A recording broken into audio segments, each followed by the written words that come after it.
Olá e bem-vindos. Hoje vamos olhar para um paradoxo que eu acho que todos sentimos na pele: a internet. Uhum. Em teoria, é uma promessa de acesso infinito a qualquer nicho, a qualquer especialização que possamos imaginar. Sim, Mas depois, na prática, a nossa experiência do dia-a-dia parece uma corrente que nos arrasta sempre para os mesmos sítios, não é?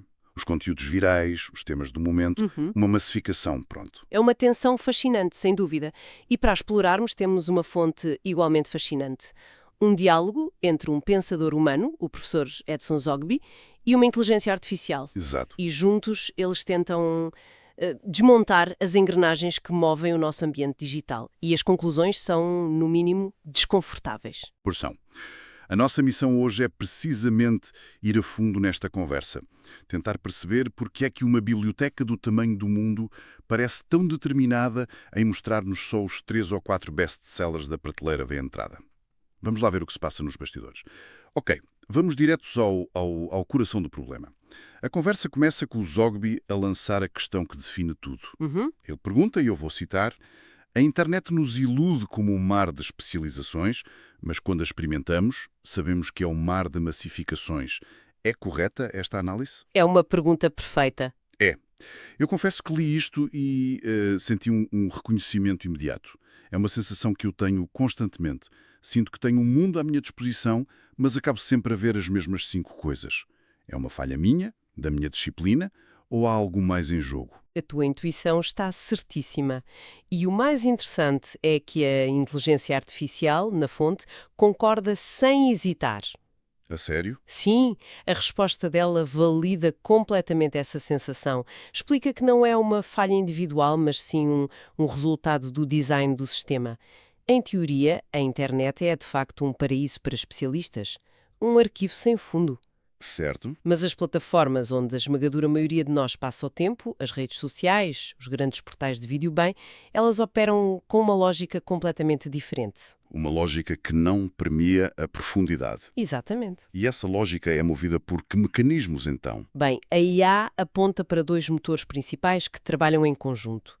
O primeiro, e o mais óbvio, são os algoritmos. Claro. Eles não estão otimizados para nos mostrar o conteúdo mais rigoroso ou o mais bem pesquisado ou o mais enriquecedor. Eles estão desenhados para uma única coisa: maximizar o engajamento, Manter-nos lá. manter-nos lá. E o que é que gera engajamento rápido? Conteúdos de fácil consumo, coisas que provocam uma reação emocional imediata, seja riso, raiva, surpresa. O que leva a que todos vejamos o mesmo. Inevitavelmente, leva a uma homogeneização da experiência. Vemos o que toda a gente está a ver porque o sistema calcula que é isso que nos vai prender ao ecrã. Certo, os algoritmos empurram-nos para o que é popular. Mas será que a culpa é só deles? Eu sinto que, mesmo sem algoritmos, o volume de informação é tão absurdo que eu próprio acabaria por me agarrar ao que é mais conhecido, só por uma questão de sobrevivência mental. É assoberbante. E esse é precisamente o segundo mecanismo que a fonte aponta. É a sobrecarga de informação. Ok. O volume de conteúdo publicado a cada segundo é tão colossal, mas tão colossal, que dilui completamente o impacto de produções mais especializadas. Pois. Torna-se genuinamente difícil para qualquer pessoa distinguir o que tem qualidade do que é apenas ruído superficial. O conteúdo de nicho e de qualidade existe, sem dúvida, mas está soterrado. Está debaixo de uma montanha de viralidade e, sejamos honestos, de mediocridade. Então, para tentar visualizar isto, é como se entrássemos num museu gigantesco, com milhares de obras de arte de todos os períodos e estilos que possamos imaginar. Sim. Mas os guias turísticos, que neste caso são os algoritmos, insistem em levar toda a gente a ver apenas os 3 quadros mais famosos, Exato. ignorando completamente as salas laterais que estão cheias de tesouros escondidos. É esta a ideia. É uma ótima forma de visualizar, sim. E eu acrescentaria um detalhe crucial a essa analogia, que a fonte nos ajuda a perceber. Qual? Os guias recebem uma comissão generosa cada vez que um grande grupo tira uma fotografia em frente ao quadro mais famoso. E, de repente, o comportamento deles, que parecia ilógico, faz todo o sentido económico. Essa adição à analogia é perfeita e ao mesmo tempo um pouco deprimente. Pois é. O que me leva a perguntar porque é que os guias fariam isto. E a resposta, como eu suspeitava, tem tudo a ver com essa comissão. O Zogby é muito direto, ele diz. As plataformas reforçam a massificação para monetizar junto aos anunciantes. Isso prejudica o espaço mais inteligente. Exato. Aqui entramos na casa das máquinas, no motor económico que alimenta todo este sistema. A análise da IA sobre este ponto é muito clara. O modelo de negócio da vasta maioria destas plataformas assenta em publicidade. E a publicidade, para funcionar à escala que eles precisam, exige duas coisas: audiências massivas e o máximo de engajamento possível. Medido em tempo de ecrã, cliques, gostos, partilhas. Tudo isso. O que nos leva a um ciclo vicioso, não é? A plataforma precisa de engajamento para vender anúncios, então o algoritmo promove o conteúdo que gera mais engajamento. Exato, que por sua vez é o mais simples e massificado. Exatamente. A fonte descreve-o como um ciclo vicioso perverso. Perverso, sim. Primeiro, os algoritmos promovem o que gera interações rápidas e fáceis. Segundo, conteúdos complexos que exigem tempo, reflexão, concentração, por natureza não geram este tipo de interação imediata. Claro. Ninguém dá um gosto a meio de um documentário de 1 hora sobre física quântica. Exatamente. Como resultado, estes conteúdos são ativamente penalizados pelo sistema. Perdem visibilidade. E a consequência disso vai para além do que nós vemos no nosso feed, certo? Afeta também o que é produzido. Sem dúvida. E essa é talvez a consequência mais grave. O sistema não só nos mostra conteúdo massificado, ele molda a própria criatividade. Incentiva criadores talentosos a abandonar projetos complexos e ambiciosos em favor de, sei lá, vídeos de 30 segundos com música viral, porque descobrem que é a única forma de sobreviverem na plataforma. A profundidade torna-se um luxo. Exato. A profundidade, o rigor, a nuance tornam-se economicamente um luxo que poucos podem pagar. O ecossistema recompensa a superficialidade. Então, na prática, para quem procura algo mais, a experiência muda completamente. A procura por conteúdo mais denso transforma-se numa espécie de arqueologia digital. Gosto dessa expressão. É preciso pegar na pá e no pincel e escavar ativamente por baixo da superfície do que nos é apresentado, o que é exaustivo. Honestamente, quem é que depois de um dia de trabalho tem energia para ser um arqueólogo digital? Ninguém. A pessoa só quer ver algo interessante e o sistema aproveita-se desse cansaço para nos alimentar com o mesmo de sempre. É uma excelente forma de o colocar. Deixou de ser uma navegação e passou a ser uma escavação. O conhecimento especializado não vem ter connosco. Temos de ir à procura dele. E muitas vezes temos de ir remando contra a maré que a própria plataforma gera. O caminho de menor resistência leva-nos sempre ao conteúdo massificado. Ok, se o problema é o modelo de negócio, a minha cabeça vai logo para a solução óbvia. Regulação. O governo devia intervir, certo? Parece lógico. Mas o que me surpreendeu mesmo na fonte é que o Zogby argumenta que o debate atual sobre a regulação das plataformas está a olhar para os alvos completamente errados. Sim, este é um ponto absolutamente crucial da análise. A IA confirma que as discussões sobre a regulação, tanto na esfera pública como na legislativa, tendem a concentrar-se num conjunto muito específico de problemas. Como, por exemplo, A fonte lista alguns: mitigar discursos de ódio e desinformação, o que é obviamente importante. claro, ninguém quer isso. Depois, proteger a privacidade e a imagem de figuras públicas e políticas. E, finalmente, tentar evitar a polarização política e a manipulação de processos democráticos. Ok, são tudo preocupações válidas. São muito válidas. Mas o que a fonte sublinha de forma contundente é o que fica sistematicamente de fora desta conversa. Então, espera, deixa-me ver se percebi. Estamos a falar de leis para proteger políticos e celebridades de tweets maldosos ou de notícias falsas sobre eles? Mas não estamos a ter a conversa sobre como proteger e promover o acesso ao conhecimento e à cultura para toda a população? Parece-me uma hierarquia de prioridades no mínimo estranha. É precisamente essa a crítica.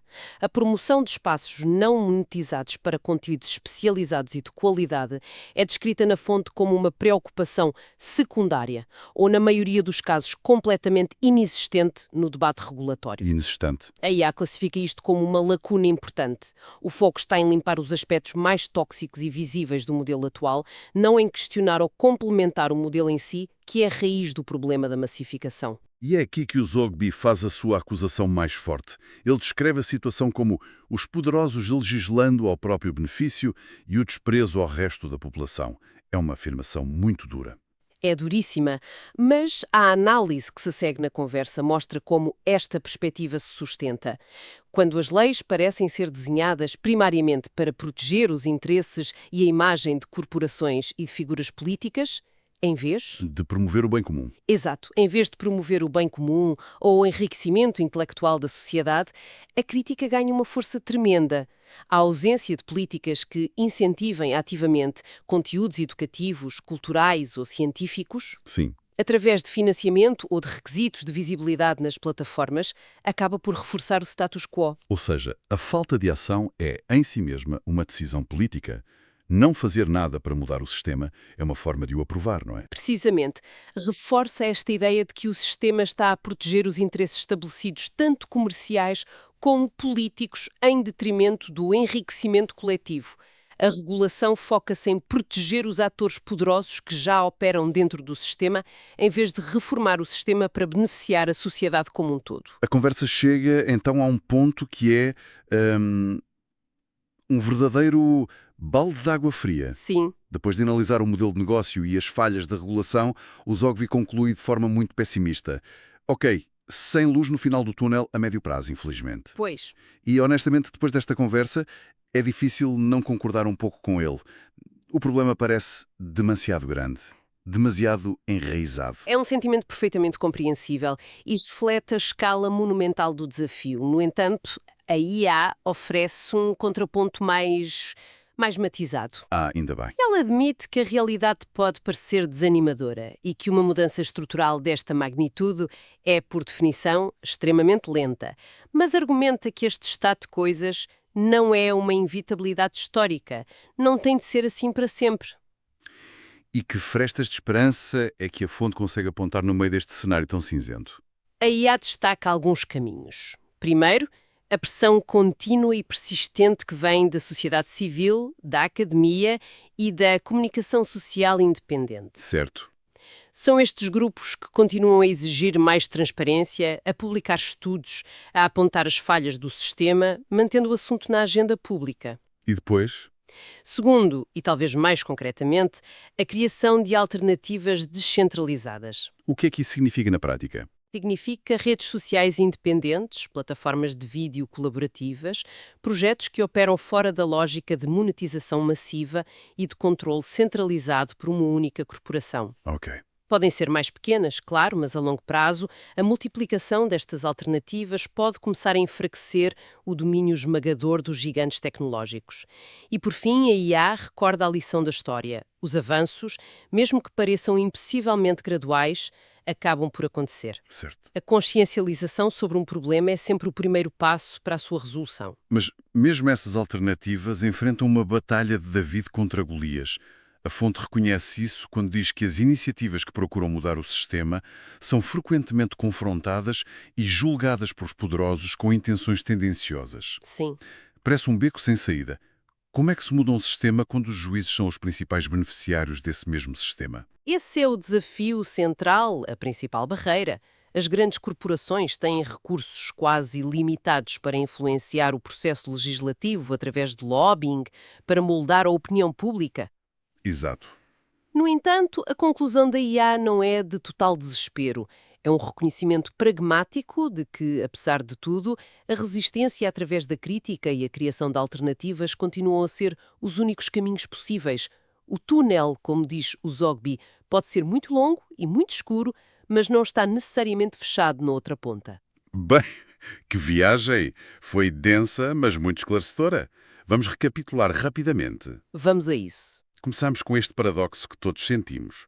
A promessa de especialização da internet contra a realidade esmagadora da massificação. Depois percebemos que o motor disto tudo é um modelo de negócio baseado em publicidade, que cria um ciclo vicioso que premia a superficialidade e penaliza a profundidade, e que afeta não só o que consumimos, mas também o que é criado.